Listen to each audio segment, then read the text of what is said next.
Gracias, presidenta. Bien. Primero, las generales de la ley, agradecer mucho el trabajo que se hizo en la legislatura, especialmente a la diputada Villafruela, a la presidenta de la Comisión de Justicia, Inés Parry, y en realidad a todos los bloques que han trabajado para concluir en un texto que es distinto al que envió el jefe de gobierno, pero que es un texto que va a tener un acompañamiento importante y no es de casualidad. Yo creo que es consecuencia de dos razones. La primera es que hay una necesidad de atender este tema, la cuestión de cómo opera la justicia, la cuestión de la seguridad en la calle, la cuestión de la puerta giratoria, pero también hay otra razón por la cual hemos podido generar un acuerdo de esta magnitud, que es que pudimos cuidar las garantías constitucionales, adecuarla a derecho y ser una herramienta que no solo sea constitucional, sino que también sea útil. El jefe de gobierno de la ciudad le pidió a esta legislatura que tratemos reiterancia. Hoy nosotros le vamos a dar una herramienta al jefe de gobierno con un nuevo código procesal que le va a permitir a los jueces valorar en carácter absolutamente constitucional si la reiterancia de un procesado con requerimiento a juicio es causal suficiente para valorar el peligro de fuga. Voy a volver al punto de reiterancia, pero antes quiero hacer un recorrido por la norma para despejar algunas dudas que se han planteado. A lo largo del debate, que coincido con la diputada Neira, hemos debatido y a veces no entendía yo sobre qué texto estábamos discutiendo, más allá que no coincidamos. Tema allanamientos. Cosa clara para todo el mundo. El allanamiento en urgencia es un instituto que ya existe en el Código Procesal Federal. Es un instituto que fue modificado en el año 2014. Es decir, fue revisado por el Congreso de la Nación y fue incorporado el inciso segundo, que habla de la denuncia verosímil,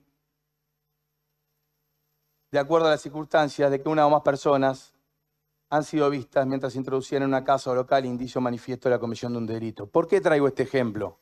Porque nosotros no estamos inventando nada. Nosotros estamos construyendo nuestro código procesal en armonía con los códigos procesales nacional y federal. Y este código no fue revisado en 1810, en el año 2014 fue revisado, en todos sus incisos. Nosotros lo traemos a esta legislatura con modificaciones, que vamos en tutela de los niños, que vamos en tutela de las mujeres. Entonces, lejos de ser inconstitucional, bienvenida sea esta herramienta. Y acá sí quiero decir en concreto, todos los bloques hemos presentado propuesta alternativa para reiterancia, pero la idea de traer el allanamiento en urgencia al Código Procesal local es un planteo estrictamente del Poder Ejecutivo de la ciudad y es un valor en sí mismo. Y yo no veo ninguna contradicción con ninguna constitución. Y es más, quiero aclarar, la propia ley que vamos a votar indica que la notificación debe ser inmediata al fiscal y al juez. Al fiscal y al juez. Con lo cual no hay un control del Ministerio Público nada más, sino que hay un control del juez. Respecto de reiterancia, yo también quiero dar un debate profundo sobre qué es lo que estamos discutiendo. Y acá se planteaba bien, la prisión preventiva es un instituto que está asimilado jurisprudencialmente y que plantea dos supuestos claros, peligro de fuga o entorpecimiento del proceso. ¿Qué dice el Código Procesal actual de la Ciudad de Buenos Aires para que nosotros entendamos a dónde vamos con todos los miedos que han aparecido aquí? Y en esto quiero ser claro, es un elige tu propia aventura. Tanto para construir argumentos para votar el no, uno puede elegir su propia aventura y construir razones que nada tienen que ver con la norma.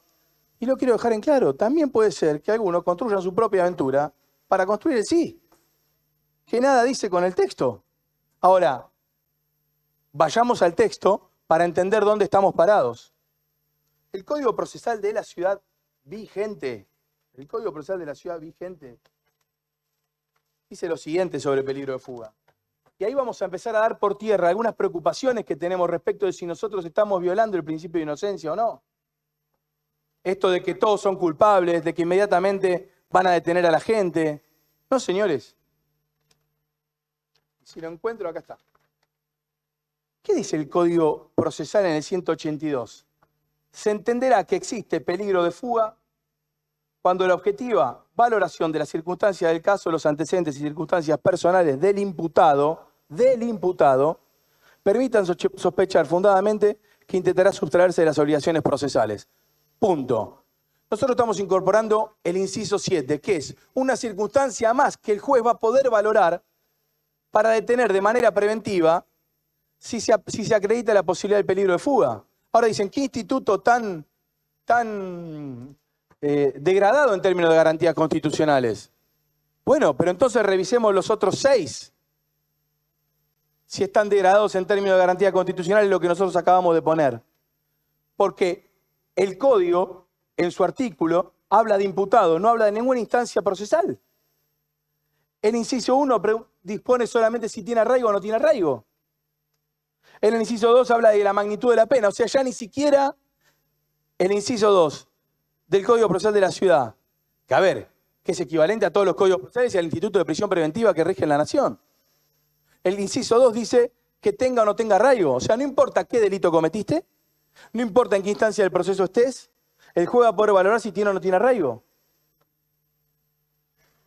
El 3, el comportamiento del imputado, ahí la discusión con la diputada Neira. Yo me saqué 8 en Spolanqui Neira, pero no me atrevo a tanta audacia, espero que lo tome a bien. Pues fui alumno de la cátedra. Dice, 3, el comportamiento del imputado durante el proceso o en otros procesos en la medida que su voluntad de no someterse a la persecución penal. Otra vez, un estándar procesal mucho más bajo del que estamos planteando en el inciso 7. Y habla del comportamiento, figuración amplia. Ahora, el comportamiento supone un comportamiento negativo, reticente al cumplimiento de la ley penal. Y me dejo ahí para después fundamentar por qué la razón del 7, del nuevo. O sea que ahí, nuevamente, todos estos temores respecto de que nosotros vamos a meter preso a la gente, porque sí, se caen de suyo cuando el Código Procesal ya plantea con otros estándares instituciones válidas, sostenidas por todos, imagino, para la prisión preventiva. El dictado de sentencia condenatoria en primera instancia, el rechazo de recurso de inconstitucionalidad, la reiteración delictiva, y ahí viene el nuestro. ¿Qué decimos nosotros? La reiteración delictiva entendida como la existencia de múltiples procesos con requerimiento a juicio. Estamos hablando de la verosimilitud que tiene esos dos hechos respecto de lo que se le investiga con delitos privativos de la libertad, por delitos dolosos. ¿En razón de qué? En razón de que el juez ya no tenga que forzar una interpretación en alguno de estos otros 6, que como indiqué, no tiene el estadio procesal de requerimiento a juicio, pero tienen que forzar respecto a la multiplicidad de procesos o forzar una interpretación sobre el comportamiento. Entonces, yo creo que para quitar esta idea de que nosotros estamos degradando las garantías constitucionales, quiero decirles que producto del debate político, del consenso político, de este gran acuerdo y por supuesto de la visión del jefe de gobierno, estamos haciendo una norma absolutamente constitucional y útil para los jueces. Quiero decir algo más, lo de la aplicación de la excepción. Y esto a mí me preocupa muchísimo porque nos vamos a volver locos si no.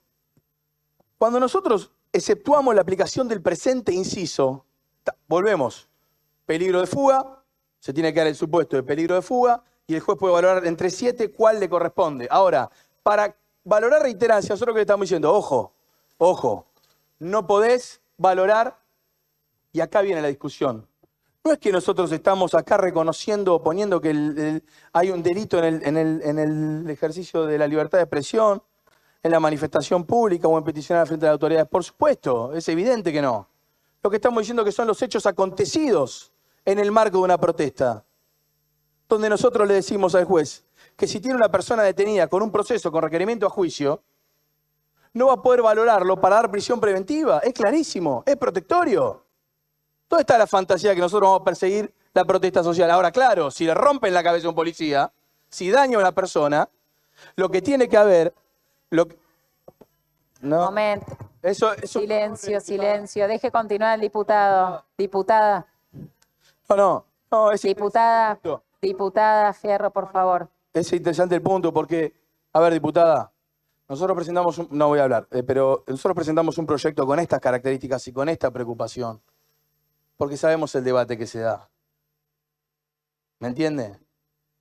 Y el artículo viene a proteger eso, claramente, en el sentido de que los hechos cometidos en el contexto de protesta no van a ser valorados por el juez. ¿Para qué? Para que no haya por parte de la autoridad política y del Ministerio Público, en tanto quiera requerir elevación a juicio de una persona que fue a protestar, que haya un juez que también lo valore y ahí se haga una cadena de HDP y quiera meter preso a una persona por protestar. Esto es lo que nosotros limitamos con total claridad. Lo que estamos poniendo es que esa excepción no va a correr si se lastima a alguien, porque no podemos nosotros habilitar, ni usted, ni yo, ni nadie, podemos habilitar que una persona no va a ser investigada, no va a ser procesada, o que un juez no va a poder detenerlo preventivamente si cree que se va a dar a la fuga si le rompió la cabeza a alguien. No podemos. Y yo, no solo no podemos, no quiero. Por eso, todo este bloque, con todo este gran acuerdo político, hemos logrado esta redacción.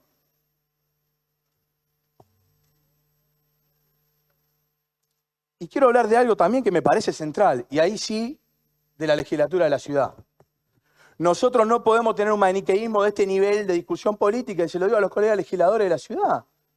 El bloque del Frente de Todos permanentemente, desde el gobierno de Alberto Fernández hasta la fecha, se niega o insiste en hackear la autonomía de la ciudad, el carácter autónomo. Hablan de reversibilidad de la autonomía. Hablan de que hay que ver si efectivamente tenemos estatus de provincia. Nos niegan la transferencia, nos niegan la transferencia de los delitos, nos niegan la transferencia de la justicia, nos han negado todo, nos han sacado la coparticipación, nos la arrebataron. Nosotros fuimos en una denuncia a los juzgados federales a decir que estaban incumpliendo los convenios del Servicio Penitenciario Federal y yo también me indigno como están los presos. Pero nosotros no tenemos sistema penitenciario porque nosotros no tenemos los recursos, porque no lo transfirieron. ¿Quiénes? ¿Quiénes dicen que la ciudad de Buenos Aires no tiene estatus de provincia? ¿Quiénes? El que Zanini como procurador se presentó a la Corte a decirnos que nosotros no tenemos competencia originaria porque nosotros no somos provincia. O Cristina Fernández de Kirchner a decirnos que nosotros tenemos que entender que alguna vez habrá que discutir si efectivamente la ciudad es autónoma o no. Eso dijo Cristina Fernández de Kirchner. Ahora, si nosotros como legisladores acá, y he escuchado a muchos colegas, en vez de defender la autonomía, insisten en debilitar, ¿cómo podemos nosotros quejarnos como ciudadanos, como diputados de la ciudad, en lo que nos quitan o en lo que no nos dan? Si nosotros somos los representantes del pueblo de la ciudad de Buenos Aires, no tenemos servicio, y bueno, vamos a pedirlo. Y ahora está mi ley. Y ahí hay otro tema que tenemos que ver la coparticipación. Como el gobierno nacional entendió que hay un problema grande y no sé cómo serán los resultados, pero la ministra de Seguridad se puso a trabajar en clave de atender la situación de los detenidos, hay un pendiente con el tema de la coparticipación. Pero difícilmente tengamos el apoyo del Frente de Todos si siguen pensando que no somos provincia. Seremos un bloque chico, peleando por la autonomía. Entonces yo lo que quiero decir, y quiero concluir con esto, la política de seguridad, y yo entiendo que el jefe de gobierno también lo comparte, como lo compartimos todos aquí en este bloque. La política de seguridad no se va a resolver con una medida. La justicia. ¿Qué pasa con la justicia de la Ciudad de Buenos Aires? ¿Qué pasa con la justicia de la Ciudad de Buenos Aires? ¿Qué pasa con la velocidad de los procesos? ¿Qué pasa con el Ministerio Público?